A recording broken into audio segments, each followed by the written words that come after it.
వి gold trusted gold buyers తాకట్టులో ఉన్న బంగారాన్ని విడిపించి ఈ రోజు ఉన్న మార్కెట్ ధరకే కొనబడును. మరిన్ని వివరాలకు సంప్రదించండి 7771077720. దక్షిణ కాశీగా విరజిల్లుతున్నటువంటి పిఠాపురం పాదగయ పుణ్యక్షేత్రానికి అయితే ఈరోజు కార్తీక పౌర్ణమి పురస్కరించుకుని భారీగా భక్తులు తాకిడైతే ఎక్కువైనటువంటి పరిస్థితి ఉంది. ఈరోజు తెల్లవారుజాము నుంచి కూడా భక్తులు అయితే ఈ యొక్క పాదగయ పుష్కరంలో స్నానాలు ఆచరించి అలాగే ప్రత్యేకంగా స్వామివారిని అయితే దర్శించుకున్నటువంటి పరిస్థితి ఉంది. ఈ యొక్క భక్తులకు ఎటువంటి మొత్తం అన్ని ఏర్పాట్లు కూడా చేస్తారు. అలాగే ముఖ్యంగా భక్తులు ఎటువంటి అసౌకర్యం కలగకుండా కూడా భారీ క్యూ లైన్లతో పాటు అన్ని ఏర్పాట్లు కూడా చేసినటువంటి పరిస్థితి. ప్రస్తుతం ఈ యొక్క పుణ్యస్నానాల అనంతరం పూజలు నిర్వహించిన తర్వాత అయితే స్వామివారిని దర్శించుకునేందుకు భారీ ఎత్తున ఇక్కడ క్యూ లైన్లో ఆ భక్తులు కూడా వెయిట్ చేసి వెళ్తున్నటువంటి పరిస్థితి. అలాగే ఇక్కడ గుడి ఆవరణంలో ప్రతి ఒక్కరి చోట కూడా ఎటువంటి మొత్తం అన్ని ఏర్పాట్లు కూడా చేసి ఈ యొక్క పాదగయ పుష్కరిణి చుట్టూ కూడా పూజలు నిర్వహిస్తున్నటువంటి భక్తులు ఏవైతే ఉన్నాయో ఆ భక్తులు వెళ్ళినటువంటి ఈ యొక్క పూజా సామాగ్రిని కూడా ఎప్పటికప్పుడు ఈ యొక్క పారిశుద్ధ్య కార్మికుల చేత అయితే తొలగిస్తున్నటువంటి పరిస్థితి కనబడుతుంది. ప్రస్తుతం పిఠాపురం పాదగయ పుణ్యక్షేత్రంలో ఆ భక్తులు ఈ యొక్క స్వామివారిని దర్శించుకున్నటువంటి దృశ్యాలు కూడా చూస్తున్నాం. అలాగే ఇక్కడ ఇక భక్తులు మొత్తం అంతా కూడా ముఖ్యంగా పిఠాపురం నియోజకవర్గంలో ఉన్న ఏపీ ఉప ముఖ్యమంత్రి ఆ భక్తులకి ఎటువంటి అసౌకర్యం కలగకుండా కూడా అన్ని ఏర్పాట్లు కూడా చేయాలని గత కొన్ని రోజులు కూడా ఆదేశాలు అయితే జారీ చేశారు. ప్రస్తుతం ఆలయ ఈవో జగన్మోహన్ శ్రీనివాస్ గారు మాట్లాడే ప్రయత్నం చేద్దాం. సార్ చెప్పండి, ఇక్కడ ఎటువంటి ఏర్పాటు చేశారు? కార్తీక పౌర్ణమి పురస్కరించుకుని భక్తులకి ఎటువంటి సౌకర్యాలు ఏర్పాటు చేశారు? కార్తీక మాసాన్ని పురస్కరించుకుని సుమారు ప్రతి సంవత్సరం 25,000 మంది వరకు భక్తులు ఇక్కడ రావడం గత ఉన్న గణాంకాలను బట్టి తెలుస్తుంది. ప్రజెంట్ ఈ కార్తీక మాసం మొదటి వారం సోమవారం కూడా ముందా తుఫాను వల్ల గణనీయంగా భక్తులు తగ్గడం జరిగింది. వారికి ఆ వాతావరణం అనుకూలించక రాని భక్తులందరూ కూడా ఈ పౌర్ణమి రాబోయే 2 సోమవారాలు వస్తారనే ఒక అంచనాతో అన్ని ఏర్పాట్లు చేస్తున్నాం. ఈరోజు పౌర్ణమి తిథిలో దీపారాధన అనేది కార్తీక మాసంలో అత్యంత ప్రాముఖ్యత గల అంశం. దురదృష్టవత్తు ఈ మధ్య జరిగిన సంఘటన దృష్ట్యా రాష్ట్ర వ్యాప్తంగా స్థానిక శాసనసభ్యులు గౌరవ ఉప ముఖ్యమంత్రులు పవన్ కళ్యాణ్ గారు, అదేవిధంగా మా శాఖ మంత్రివర్యులు రామచంద్రమోహన్ గారు, మా కమిషనర్ గారు వాళ్ళ ఇన్స్ట్రక్షన్స్ ప్రకారం వారు వేగవంతమైన దర్శనం కన్నా సురక్షితమైన దర్శనానికి ప్రాధాన్యత అనేది మాకు ప్రధానంగా ఇచ్చిన ఇన్స్ట్రక్షన్స్. ఆ ఇన్స్ట్రక్షన్స్ ఆదేశానుసారం క్యూ లైన్లు వేగంగా నడపడం కన్నా సురక్షితంగా నడపడానికి, మరీ ముఖ్యంగా ఎదురుగుండా బయటికి వెళ్ళే మార్గంగా ఎవరో లోపలికి రాకుండా ఉండడానికి కొన్ని ఇన్స్ట్రక్షన్స్ అన్నీ కూడా 3వ తారీఖున వీడియో కాన్ఫరెన్స్ ద్వారా కూడా ఇవన్నీ ఇచ్చి ఉన్నారు. రాష్ట్ర వ్యాప్తంగా ఉన్న ప్రముఖ శివాలయాలన్నింటిలో కూడా ఇవన్నీ అమలు జరుగుతున్నాయి. ప్రజెంట్ మీరు చూస్తున్నారు, భక్తులు ఉదయం పని వేళలు పెంచడం ద్వారా, ఎక్కువసేపు ఆలయం తెరిచి ఉంచడం ద్వారా ఈ క్రౌడ్ మేనేజ్మెంట్ని, ఈ క్యూ లైన్ మేనేజ్మెంట్ని సమర్థవంతంగా నిర్వర్తిస్తున్నాం. ప్రజెంట్ 35 మందిని పోలీసు వారిని బందోబస్తుకి ఇక్కడ ఈ ఆలయానికి సిఐ గారి పర్యవేక్షణలో జరుగుతుంది. అదేవిధంగా వివిధ డిపార్ట్మెంట్ల నుంచి కోఆర్డినేషన్ మీటింగ్ ద్వారా సహకారాలన్నీ పొందడం జరిగింది. మున్సిపల్ శాఖ నుంచి, ఇతర శాఖల నుంచి కూడా అన్ని ఏర్పాట్లు జరిగినాయి.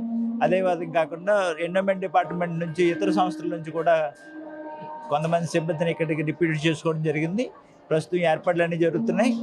ప్రతి పౌర్ణమికి కూడా ఇక్కడ చండీ హోమం ఉదయం జరుగుతుంది, శాంతి కళ్యాణం సాయంత్రం జరుగుతుంది.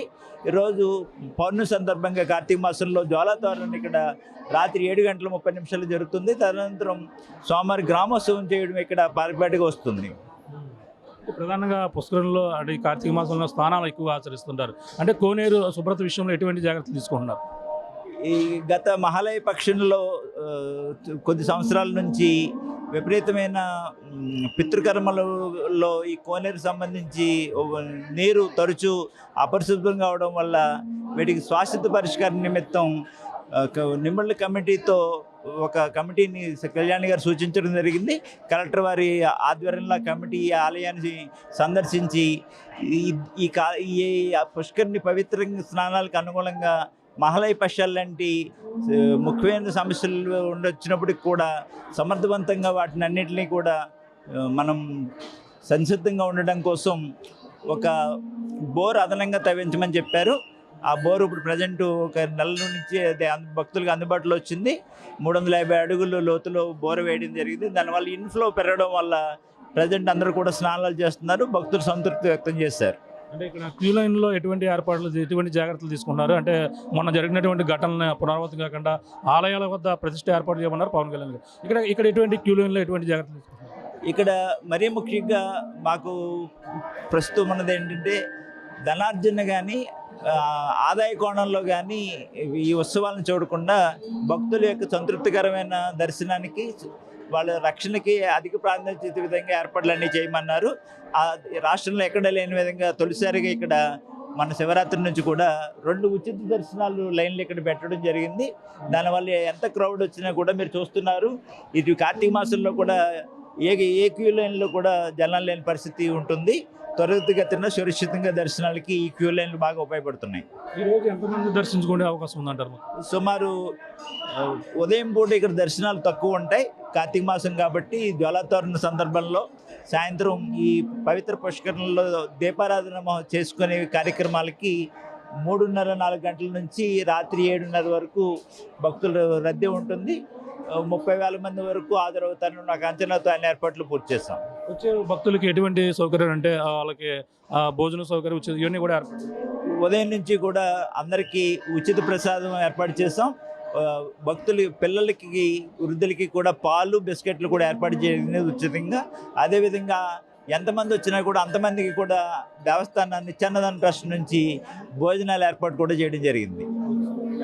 ఇది ఆ పరిస్థితి. కార్తీక పౌర్ణమి పురస్కరించుకుని భారీ ఏర్పాట్లు అయితే చేశారు. అలాగే ఏపీ ఉప ముఖ్యమంత్రి పవన్ కళ్యాణ్ గారి ఆదేశాలతో కూడా అన్ని ఏర్పాట్లు కూడా చేసినట్టుగా చెప్పుకొస్తున్నారు. అలాగే ముఖ్యంగా ఈ యొక్క ఆలయం వద్ద ఏదైతే కోనేరు శుభ్రత విషయంలో కూడా పలు జాగ్రత్తలు అయితే తీసుకుంటున్న పరిస్థితి అయితే ఉంటుందని కూడా చెప్తున్నారు. గతంలో జరిగినటువంటి వాటిని పునరావృతం కాకుండా ఈ యొక్క కోనేరు శుభ్రత విషయంలో కూడా పలు జాగ్రత్తలు తీసుకుంటూ అలాగే ఆలయం వద్ద ఎటువంటి అవాంఛనీయ సంఘటనలు జరగకుండా కూడా క్యూ లైన్లు కూడా పెంచి మొత్తం కట్టుదిట్టమైన ఏర్పాట్లు కూడా చేసి పోలీసు బందోబస్తు మధ్య ఈ యొక్క కార్తీక పౌర్ణమి సంబంధంగా అన్ని ఏర్పాట్లు కూడా చేసినట్టు, అలాగే ముఖ్యంగా వచ్చినటువంటి భక్తులకు దర్శనం అనంతరం కూడా ఉదయం ప్రసాదంతో పాటు అలాగే మధ్యాహ్నం అన్నదానం కూడా ఉచితంగా ఏర్పాటు చేసినట్టుగా ఆలయ ఈవో అలాగే ఎవరు శ్రీనివాస్ గారు చెప్తున్న పరిస్థితి ప్రధానంగా ఉందని చెప్పాలి. ఏదేమైనా ఈ యొక్క కార్తీక పౌర్ణమి వేడుకలు అయితే ఉమ్మడి తూర్పుగోదావరి జిల్లా వ్యాప్తంగా కూడా ఎంతో భక్తి శ్రద్ధలతో భక్తులంతా కూడా చేస్తున్నటువంటి పరిస్థితి ప్రధానంగా కనపడుతుందని చెప్పవచ్చు. ఇది కూడా తాజా పరిస్థితి. కెమెరా అనిల్తో ప్రకాష్, ఆర్టీవీ, పిఠాపురం పాదగయ పుణ్యక్షేత్రం. Local to global news at your fingertips. మీ చేతిలో ఒక ఆయుధం. Download Raw TV app. Media legend Ravi Prakash is back.